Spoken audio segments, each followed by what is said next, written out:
दोस्तों जो वो स्क्रीन पर देख रहे हैं आशीष यादव के वीडियो चलते हुए, ये न्यूज़ शूटिंग के दौरान से ये वीडियो किया गया है, जो कि बहुत ही बवाल और धमाकेदार सॉन्ग आशीष भैया लाने वाला है। नमस्कार दोस्तों, सबसे पहले मैं बता देना चाहता हूँ कि जो आप वीडियो देख रहे थे फर्स्ट में, ये बहुत ही बवाल सॉन्ग आने वाला है। ये कब आने वाला है अभी तो शूटिंग के दौरान ऐसे मैं बोल रहा हूँ कि बहुत ही महंगा गाना वीडियो इनको सबसे पहला बार आ रहा है, जो कि ये वीडियो मैं यहाँ पे शूटिंग के दौरान आपको दिखा रहा हूँ। ये फ़ोटो भी दिखा रहा हूँ और कब ये आएगा, कब कौन सा चैनल से आएगा ये तो नहीं बता सकता हूँ, इतना जानकारी नहीं दे सकता हूँ, मगर हाँ इतना बता सकता हूँ कि कब मतलब जैसे ही आएगा कौन जो भी चैनल पर आएगा सबसे पहले जानकारी आपको दे दूंगा।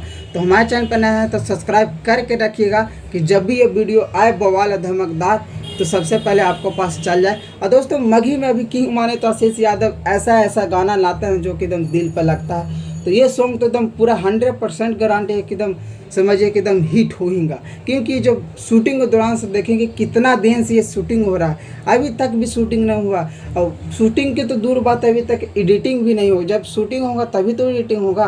तो देखिए जब आएगा तो मार्केट में एक बार फिर से बवाल होगा। तो लाइए और आप लोग सपोर्ट करिएगा और देखिएगा, ज़रूर देखिएगा। जब हम ये पोस्टर या टीजर आ जाएगा, लॉन्च हो जाएगा तो आप लोग को जानकारी दे दूंगा। बाकी अपना ख्याल रखिएगा, स्वस्थ रहिएगा, मस्त रहिएगा। तो मिलते हैं अगला वीडियो के लिए, इंतज़ार करिएगा।